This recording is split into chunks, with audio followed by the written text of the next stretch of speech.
My name is Sanjeev. I'm a digital migration agent at Aussizz Group, New South Wales. Today we are discussing about trade occupations and possible PR pathways about trade occupations. Let me share with you the information and we go from there.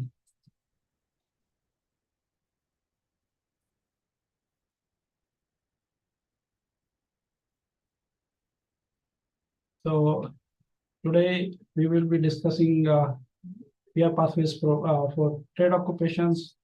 We would be covering popular trade courses and the occupations leading to the trade courses, PR pathways, and then it would be followed by a question answer session. So popular trade courses.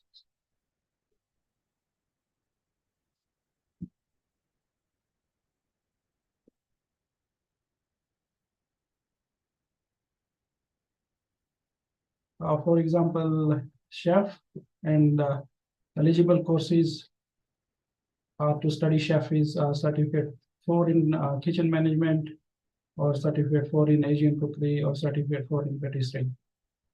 Now, another course is certificate 3 in light vehicle mechanical technology that can make you eligible for motor mechanic, and certificate 3 in electrical technology, which is an eligible course for automotive electrician. Now, this is a popular course considering the popularity of electrical vehicles. This is not a traditional course, and if you want to look for options which in the future can lead you to PR pathway where not a lot of crowd is, so probably automotive electrician certificate 3 in automotive electrical technology could be an option, and this is not a licensing occupation, so it is different from a general electrician. Motorcycle mechanic can also be another trade occupation. I'm sure not many people probably are aware of it. A lot of people know about general motor mechanic, but automotive electrician and motorcycle mechanic are also the courses and the trade occupations available in the trade list. Now, these all occupations, they are medium to long-term occupations, and they are eligible for once you complete your 2 years or 92-week study. They are eligible for TR, temporary graduate visa, so class 485 for 18 months. So if you're studying a trade course, you must have to study a trade course that is on a medium to long-term list. Otherwise, you won't be able to get a TR after completing your study. In the same group, diesel motor mechanic is also would be an option. Now, eligible qualification for this occupation is certificate 3 in heavy commercial vehicle mechanical technology. Now, this occupation, if you are interested in fixing big engines, trucks, workshops, so this is the occupation. Again, this is a very popular occupation, and also, like, if you are interested in heavy engine and that sort of machinery, then you can go for this occupation. Other occupation is a horse trainer. You need a certificate 3 in racing, track work rider. Now, horse trainer, there are a lot of applicants. They are working in the industry, particularly in New South Wales, in Warwick Farm, Renwick Racecourse, and they are probably working as horse stewards. Now, those applicants can look for this additional qualification, and that can make them eligible for a occupation of a horse trainer after completing a job ready program. Now, welder and metal fabricator is also an occupation on medium to long-term list, makes you eligible for 18 months TR and then leading to PR after you complete a job ready program. The eligible qualification for this one is certificate 3 in engineering in fabrication trade. Another occupation, wall and floor tiler. Now, this category of occupation belongs to construction industry, particularly the residential construction. So at the moment, these occupations are very much in demand in Australia, considering the shortage of housing. So Certificate 3 in wall and floor tiling. This is also a medium to long-term list occupation. And once you complete your study, makes you eligible for TR and PR. Another course is bricklayer, Certificate 3 in bricklaying and bricklaying. And carpenter is also another popular course, and eligible qualification for that is Certificate 3 in carpentry. Now, cabinet maker is also another popular course occupation, and eligible qualification is Certificate 3 in cabinet making. Now, slight difference in carpenter and cabinet maker. So carpenter mostly deals with the internal and external wooden structure of the residential and commercial buildings. Cabinet maker, mostly they will be working inside a house, creating cabinets, offices, drawers of office and indoor furniture, kitchen cabinets, things like that. So yeah, that's also one of another popular occupation in trade courses. There are also popular courses, occupations, that is cook, baker, hairdresser, roof tiler, and gardeners. Now, only issue with these occupations is that they are on a short-term occupation list, and from 3rd of September 2023, these occupations are not eligible for TR. So if you're already holding a long-term TR based on any other course, then you probably, if you want to study a trade course, then you probably can study these trade courses. But on the outright, if you will study these courses, they won't make you eligible for a TR for 18 months.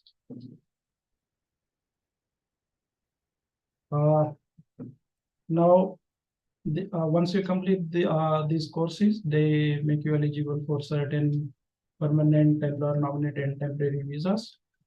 First one, I would go with temporary graduate 485 graduate work stream. So this one would be your first visa after you complete your 2 years Australian study. And at the moment, this provisional skill assessment requirement has been reintroduced. So you must apply for provisional skill assessment before you want to apply for graduate work stream visa. The fee for PSA is $130. So you need to complete 2 years tradecourse registered course. Your nominated occupation must be on medium to long-term list, and you need overall 6 men and not less than 5 as a requirement for 485 visa. Once the visa is granted, this visa will be for 18 months, and you need to maintain your health insurance. And there are a couple of things to be ensured. One is that you must apply for 485 within 6 months of your completion of your course, and also within 6 months of completion of your within 6 months of expiry of your student visa. If you miss any of those deadlines, then you could lose your eligibility for 485, because for subclass 485 graduate, temporary graduate visa is an important visa that makes you eligible for job ready program. On that visa, you complete your job ready program that get you a skill assessment in your nominated occupation. Once you have a skill assessment, then you can be eligible in general skill migration or employer sponsored visas. In general skill migration, there are 3 popular visa subclasses: subclass 189, 491, and 190. These are point-based visas. You lodge your EOI based on your points. The points are calculated based on different categories: on your age, your education, your work experience, your marital status, your point of English. We will discuss that point calculation later in later part of the session. Now, 189, you received invitation directly from the department. For 491 and 190, you need to be invited, and you need to meet additional criteria for nomination from the state you are living or other states where you are eligible for. So you must be invited to lodge these visas.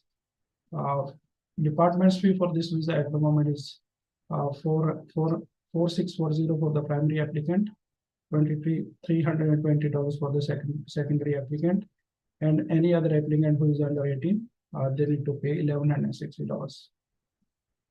Once you have skill assessment, you can also be eligible for employer nominated visas if you are working in your nominated occupation. In employer nominated visa, the subclasses are permanent visa subclass 186, TSS 482, and regional employer nominated visa 494. So if you have 3 years work experience and you have an occupation on medium to long-term list, you could be eligible for subclass 186 permanent visa in a direct entry. Or otherwise, if you have short-term occupation and you have 2 years work experience, you could be eligible for subclass 482 visa. And after you complete your 3 years work experience, then you would be eligible for subclass 186 permanent visa into TRT stream. Employer nominated visa, they are 3-stage process. So first step in the process is sponsorship, then the nomination and visa application. So your employer need to be an eligible sponsor to sponsor you. And once the sponsorship application is approved, the nomination application has to be approved. This also includes another formality called labor market testing. And once the nomination is approved, the applicant can go for a visa application. Fee for the subclass 186 visa is 4640 for the primary applicant. For TSS, it's 3035.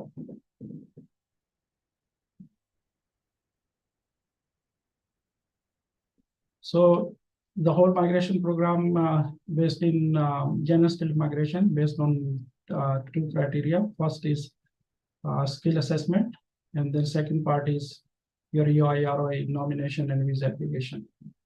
So trade occupations, they are assessed by TRA, Trade Recognition Australia.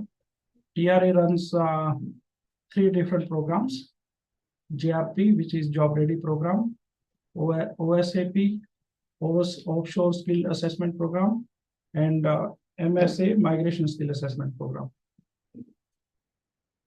Let's go in detail about each of the program, and let's see which occupation is eligible for which program. Now, Job Ready Program, it's you need to complete 12 months employment after completing of your approved course, certificate 3 or certificate 4. For example, if you are studying commercial cookery, you have completed certificate 4 in kitchen management, and then you would go for your skill assessment through Job Ready program in a Job Ready pathway. You would need 12 months full-time or equivalent part-time employment. Your employment can be with 1 or more than 1 employer, and your 12 months Job Ready program start date is from your JRE registration date. So Job Ready program has 3 different parts. PSA is also the first requirement you must have to meet in order to apply for 485, and then you go to the next step, that's the Job Ready employment. So in this second part, you register your nominated employer. In this part, you can also claim up to 3 months of your prior employment with your existing employer if you are working in your nominated occupation. This would also be depend on the assessor of the TRA who are conducting Job Ready program, and if they accept all of your 3 months employment, or if they deduct any part of it, so your JRE start date would be the outcome given by the TRA. Now, once you you have started your GRE, then next step would be the process is job ready workplace assessment. Once you have completed your 6 months of employment, then TRA will contact you for the next step in the process, that is a job ready workplace assessment. Now a assessor, they also an expert in the trade, they would visit your workplace, and then they would conduct assessment of your skills and qualifications at your workplace. Fee for job ready work assessment is at the moment is $2,845. If you fail, then there could be additional charges for the review of the workplace assessment or second workplace assessment. Once you have completed your job ready workplace assessment, then you have to complete remaining 6 months, and as soon as you have completed your 12 months of employment, you will be eligible for job ready final outcome. So once you apply for job ready final outcome, then you will get your job ready program assessment. Fee for job ready final outcome is $75.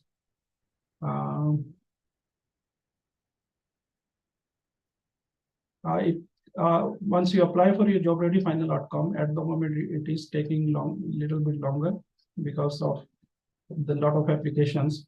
So you are advised to maintain your employment even if you have completed your hours. So even if you have completed your 12 months employment, until you get your job ready final outcome assessment letter, you are recommended to stay in the employment till that. Now, second pathway is OSAP. So this pathway mostly is for the applicants who are offshore. Now, OSAP also has two pathways. Pathway one is for applicants who do not hold a Australian vocational qualification.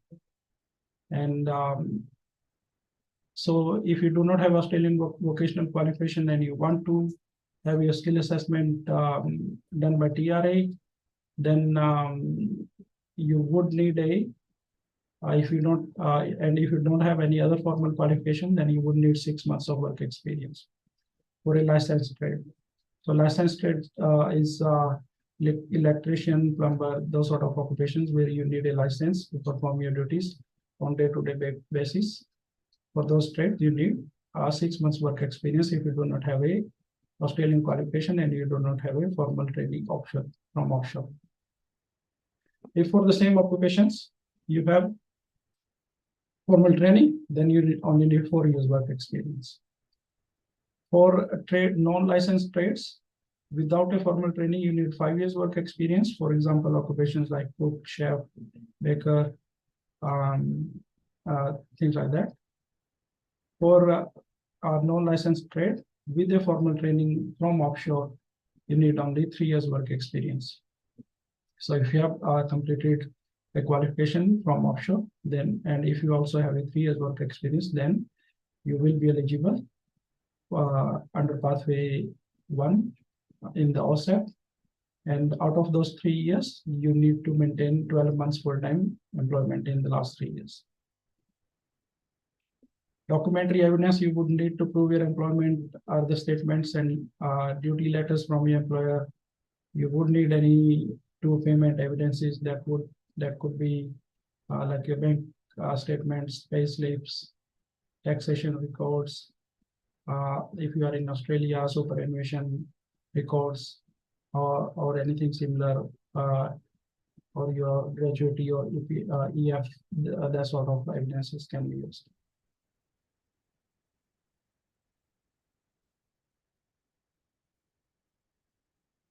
Now, the next step, so OSAP has in pathway 1, the first stage, once you are eligible, the first stage in the process is documentary evidence stage. At that point, a registered RTO will assess your documents, and if they think you are eligible, then they will move to the next stage. And next step in the process is technical assessment. So there would be a technical interview conducted by a qualified TRA assessor. And the licensed occupation may also have to go for a practical assessment. The fee for technical interview you have to pay is at present is $2,000. And for licensed occupation, if they have to attend practical assessment, the fee would be $2,200. Pathway 2 for OSAP is if you have an Australian qualification and you are not eligible for GRP or MSA. In that case, you need 3 years minimum work experience. Out of those 3 years, you need 12 months of full-time work experience in the last 3 years. For a licensing trade, for electrician, plumber, your 12 months of full-time experience must be within Australia. Similar to Pathway 1, the documentary evidence would be a letter of duties letter from your employer, your 2 payment evidences that would include your pay slips, bank statements, and tax reports, superannuation documents. And the fee, again, once your documentary evidence are assessed by the RTO, you need to pay the fee $1,280.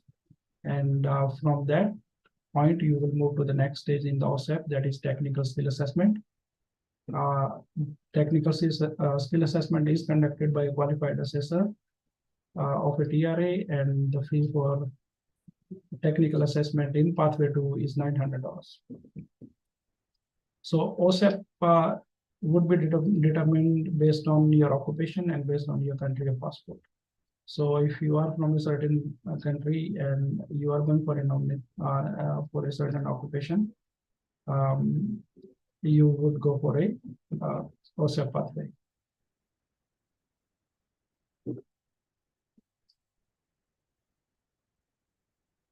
Now, next option for skill assessment from TRA is migration skill assessment, or MSA. For this one, you need qualification and also an employment. So you need a comparable Australian qualification in your nominated occupation. As the evidence of your qualification, you can have your qualification awards, your transcripts, and your apprenticeship certificates. To be eligible for MSA pathway, you need 3 years full-time or equivalent experience. This experience can be completed during, before, or after your qualification. Out of that, you need 12 months full-time experience must be completed within last 3 years. The evidences that you need to send to TRA as part of your MSA application are MSA employer templates. That employer templates can be downloaded from the TRA website. You want to ensure that you got a updated current MSA template as part of your application. Other evidences are part of your employment evidence. You can send your pay slips, bank statements, superannuation documents, annual income statements. You can also be eligible under MSA pathway if you are self-employed. Evidences you would need to send are your ABN details, invoices, bank statements, BAS statements, and also a statement from a registered accountant. MSA does not require you to go for a technical assessment. If you're eligible in MSA, you do not have to go for a technical assessment, even though TRA can contact you for further information if they require. The fee for MSA pathway is $795. So once you go to your skill assessment under any of those pathways, GRP, OSAP, or MSA, and you have other evidences, then you want to lodge your EOI, and you want to have minimum 65 points for subclass 189 on your own, or 60 points for 190, plus 5 points you get for to be nominated by the state, and you have 15 points for 491 you can get from a nominating states. Now points, as I mentioned earlier, points are based on different categories based on your age, your English language ability, your skill, employment, education, and Australian study, and other categories. Now, the points are based on your age. If your age is between 18 to 24, you get 25 points for age. Age 25 to 32, you get 30 points. That's the maximum point you can claim for age. Once you turn 33, your points go back to 25 for each, and after 40, you get 15 points. And you are only eligible for general skill migration visas till you turn 45. English, if you have competent English in IELTS 6 bands or equal or 50 score in each in PT, that will make you eligible as a competent English, and that's the minimum requirement you must have for general skill migration visas. But you would not get any points for competent English. So you need to have next level of either proficient English or a superior English, which is equal to 7 bands each in IELTS or 8 bands each in IELTS. That would give you 10 or 20 points respectively. If you have a skilled employment in nominated occupation, you can claim points for that. If you have a skilled employment within Australia, you can claim points for starting from 1 year's employment. So if you have one employment 1 to 3 years, you can have 5 points. Employment from 3 to 5 years, you can have 10 points, and from 5 to 8, you can have 15 points. And for an employment within Australia for 8 to 10 years, you can get maximum 20 points. As compared to if you are working, you have work experience from outside Australia, you need minimum 3 years of employment to claim minimum 5 points. 5 to 8 years experience for 10 points, and 8 to 10 years experience to claim 15 points. So for an offshore employment, you can only claim maximum 15 points. Whereas for an Australian employment, you can claim 20 points. Next category is education. If you have completed a doctorate degree, you get 20 points. Bachelor's and master's degree, you get 15 points. For a diploma level education, you get 10 points. If you have completed 92 weeks, 2 years full-time study in Australia, you get 5 points for Australian study. If you have completed a STEM education, master's degree by research, you get 10 additional points. There are other programs like NATCCL, professional year program, 2 years study in a regional part of Australia. If you have done any of that, that can also give you 5 points for each category. You also get points for your relationship. If you are single, you get 10 points for being single. But if you are married or in a de facto relationship, you need to earn those 10 points. You can have 5 points based on your partner's English if they have a competent English that is equal to 6 band each in IELTS or 50 in PT. If they have that score, they can contribute 5 points for your general skill migration application. If your partner also has a skill and they have a work experience, depending on their occupation, and if they can get a skill assessment based on their occupation, then your partner can also contribute an additional 5 points. So in the partner category, for being single, you automatically get 10 points. But if you have a partner, you need to earn those 10 points. For subclass 190 and 491, as I mentioned earlier, your application needs to be nominated by state or territory. Now, each state and territory, they have further eligibility criteria, and they have their allocations. For example, for New South Wales, for the current financial year, the total allocations allocated to New South Wales in subclass 190 and 491 general skill migration program are for 4,150 total places. Out of that, 2,650 places are for subclass 190 and 1,500 places are for subclass 491. So New South Wales got the maximum allocations as compared to all the states, though Victoria got around 50 additional places in 190. Now, New South Wales has already announced criteria for subclass 190. They are not asking for a particular selected and just occupation as compared to last year. This year they are going for selected priority target sectors. The target sectors are healthcare, education, information technology, and infrastructure. New South Wales has mentioned that they would be inviting applicants first based on higher points, higher English proficiency, and also the work experience in their nominated occupation.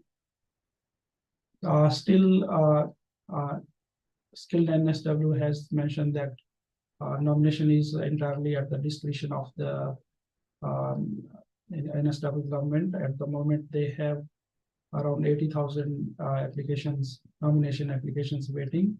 So it is a huge competition, and there is a significant reduction in nominated places. So you want to explore all your other options in all other visa categories, and you want to maximize your points to maximize your chances of invitation. New South Wales does not have any published dates for the next invitation rounds. For 491, we are still waiting for criteria to be announced by New South Wales. So they haven't published any information for 491. Next state up is Victoria. Their total nomination places allocated for the current financial year are 3,300, out of which 2,700 places are for 190, and 600 places are for surplus 491.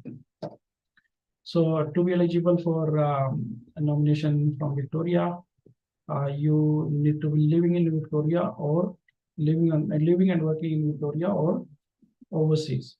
If you are living in interstate, you are not eligible for 190 or 491 nomination from Victoria.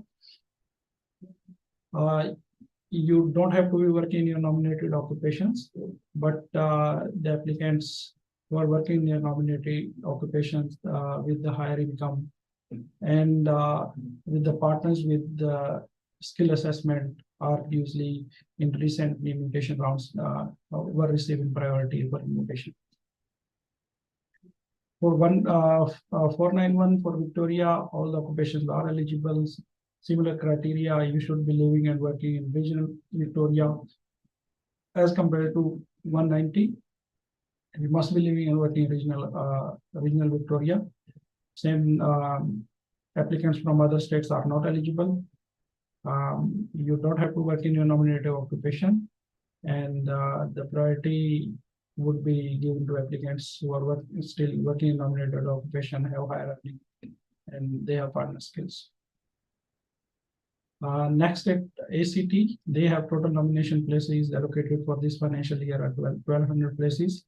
Out of that, 600 places are for 190, and another 600 places for 491. To be eligible for surplus 190, you have to be living in ACT for 6 months, and you have to be working for the last 26 weeks, minimum 35 hours a week.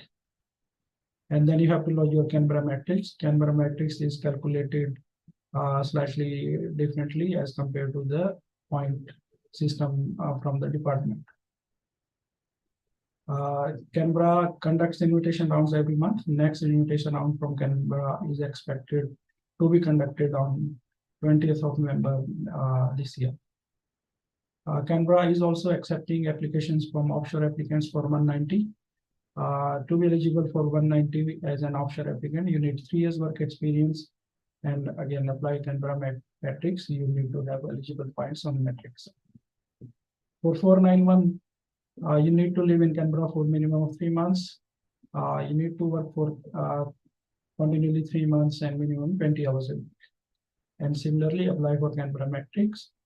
Offshore applicants need 1 year's work experience to be eligible for nomination for surplus 491 in Canberra. Next at WA, total allocations for the current financial year 2,350, out of which 1,500 places are for surplus 190 and 850 places for 491.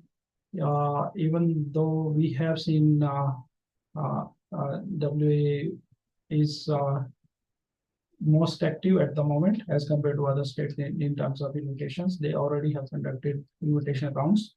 Last round from WA was on 14th, and they have invited applicants. They have a couple of categories in nomination for 190. One is WA skilled migration occupation list Schedule 1, second is Schedule 2, and then there is also another stream for 190 is a graduate stream. So for if your occupation is on Schedule 1, you need 1 year's work experience, and you need also a 6 months contract in your nominated occupation. If your occupation is in building and construction, then you're exempted from a job contract. Similar in WA is Schedule List 2. You do not have to have 6 month job contract if you have a targeted sector nominated occupation, but otherwise you need a 6 month job contract for 190. If you have completed 2 years on campus full-time study in WA, then you can apply for 190 nomination from WA into a graduate stream. For subclass 491, for Schedule 1 and Schedule 2, you are not required to provide employment contract. Interstate and overseas applicants can apply for WA nominations, but usually priorities are given to the applicants living in WA at the moment. Northern Territory just opened up this week for 191. Total allocation places are significantly reduced for them as well as compared to last year. So their total places are 250 for 190 and 400 for 491. Now they have opened up 491 in different categories, streams. The first, there is a stream for offshore migration occupations. They have around 54 occupations in that list. If you have an eligible occupation, you probably can explore 491 pathway through Northern Territory. You might want to check, and you may also have to meet additional requirement. For example, a certain period of work experience in your nominated occupation as an offshore applicant. Another stream is for Northern Territory residents. If you are living there and working in your nominated occupation in Northern Territory for 6 months, then you would be considered in critical sectors like healthcare, aged care, disability care, education, childcare, and hospitality. Another stream that you can be eligible for 491 Northern Territory is a Northern Territory graduates, person holding subclass 485 visa. South Australia has total nomination places 2,300, out of that 1,100 for 190 and 1,200 for 491. For 190, South Australia has 4 streams to be nominated. First one is South Australia graduate pathway. You need minimum, and you need to complete at least 1 year of study, minimum of 40 weeks, and you need to work for 6 months in your nominated or closely related occupation in South Australia. Another stream is working in South Australia. Your occupation has to be on a South Australia list, and you must be living in South Australia for the last 12 months. Part of that, you should be working in South Australia for 6 months. There is another stream called the highly skilled and talented pathway. Depending on your occupation, you would need minimum 2 years work experience in high priority sectors like high-tech, digital industry, defense, and space industry. Offshore applicants are also eligible. Highly qualified, experienced applicants are eligible in offshore stream for 190 for South Australia.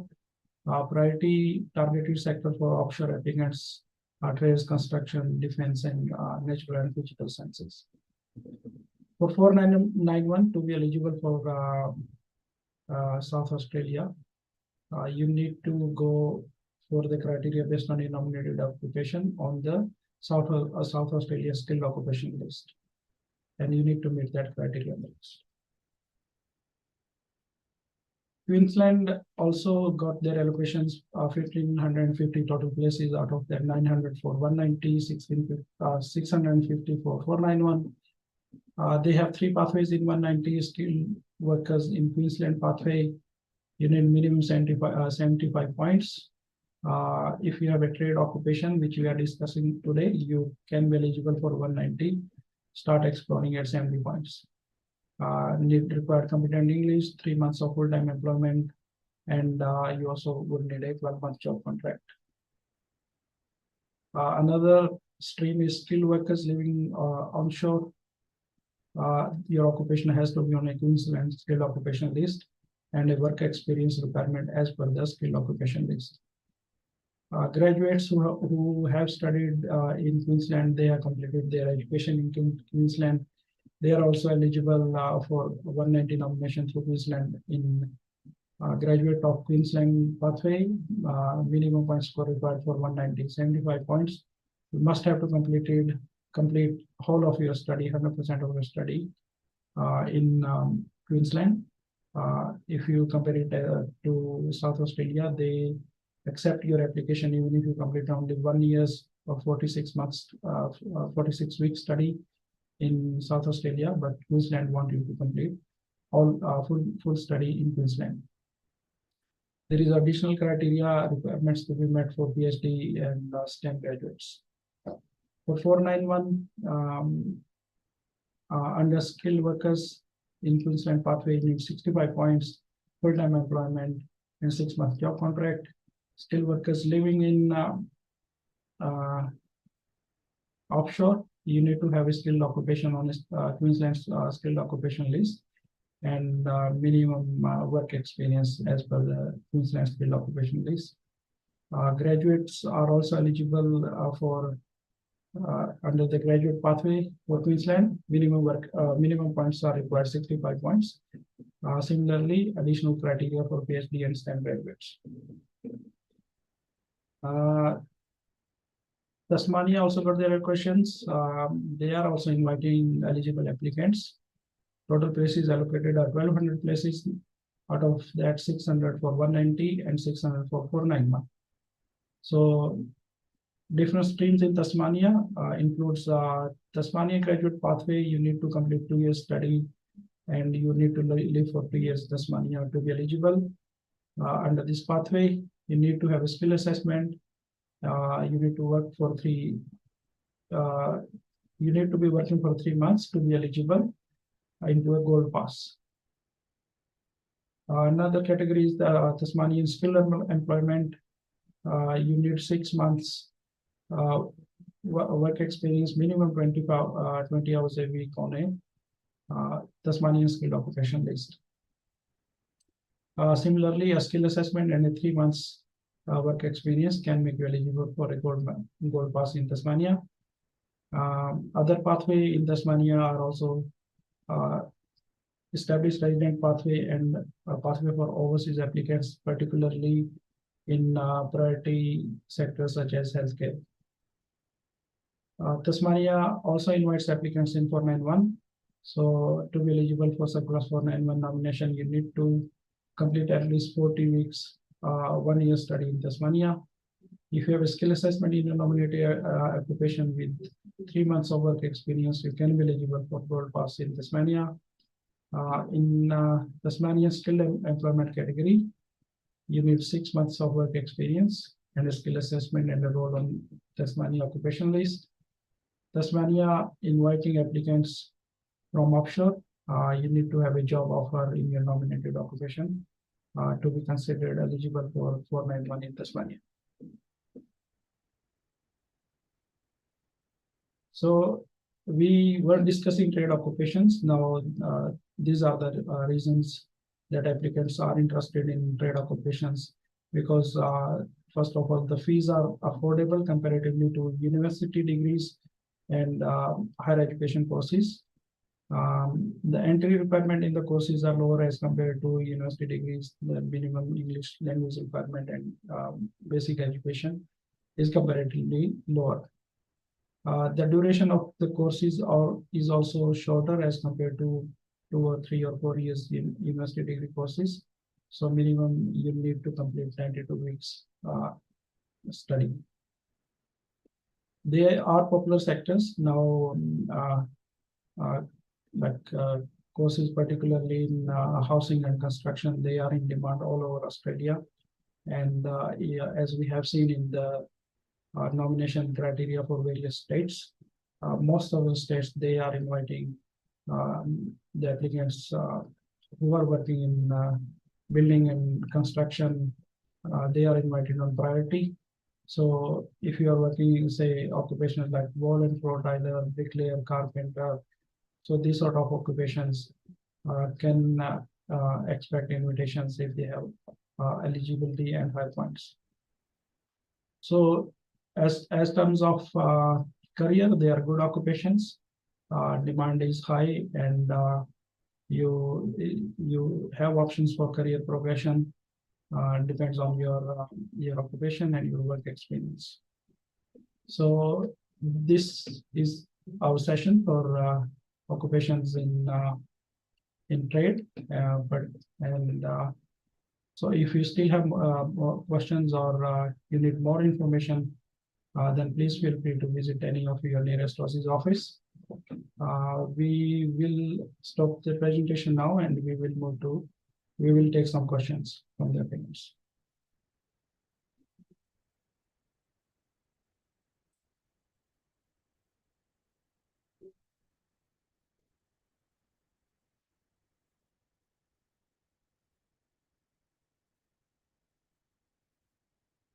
Okay, so we have questions from Nitesh, and he says, are we talking about telecommunications too? We didn't cover telecommunication in the presentation, but yes, telecommunication is also one of the popular trade occupations. You need 2 years, 2 years study, and that can make you eligible as a draft person for a skill assessment without work experience at the moment. So you do not even have to do a job ready program. WA doing regularly invitation rounds, and we have a question from Adil. They just recently conducted an invitation round on the 14th of this month. As compared to other states, WA have been the most active. So if you are expecting an invitation from WA, you are in the right place.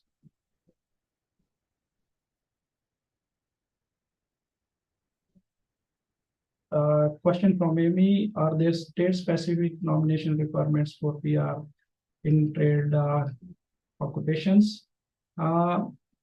Not specifically, but there were, for example, in New South Wales, when New South Wales were inviting applicants last year based on occupation list. And in the beginning of the program last year, they had a work experience requirement based on the occupation. Some occupations, they were asking for 3 years, 2 years, or 1 year work experience. So that that requirement would be, you probably need to satisfy, but there is no such thing at the moment.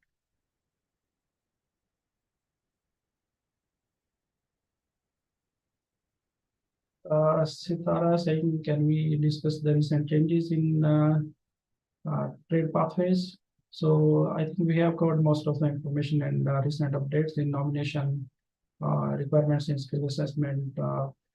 Again, the requirement for PSA as part of your subclass 485 visa eligibility. So we have covered most of this.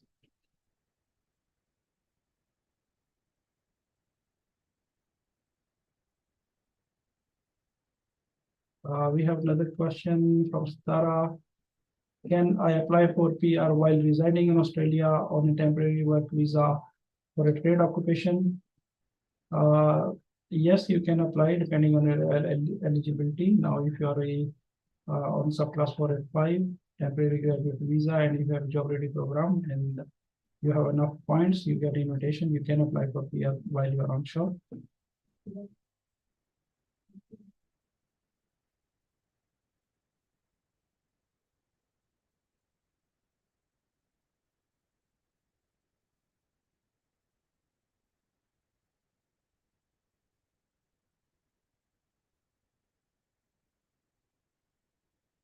We have a question from Abdul. Are there any English language proficiency requirements for PR in trade occupations? Yes. So you need minimum competent English to be eligible in genuine skill migration pathway. But as I mentioned earlier, minimum English probably won't make you won't get you any points.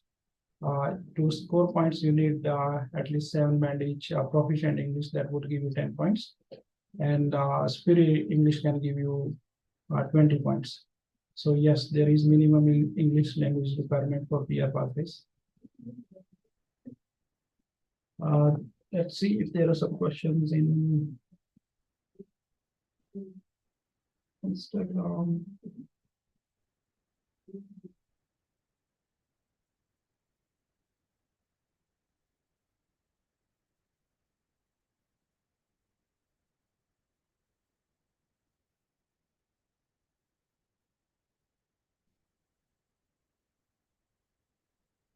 We have a question from Priyal. Can you explain PR for chef? So we have covered most of the information in the presentation. But yeah, as a chef, once you complete your certificate 4 in kitchen management, then you apply for PSA, then you apply for your subclass 485 visa, and then you start your job ready program, and you complete 12 months of full-time 12 months employment on as part of your job ready program. And once you have your skill assessment and other documents, then you start applying for EOI and ROI nomination.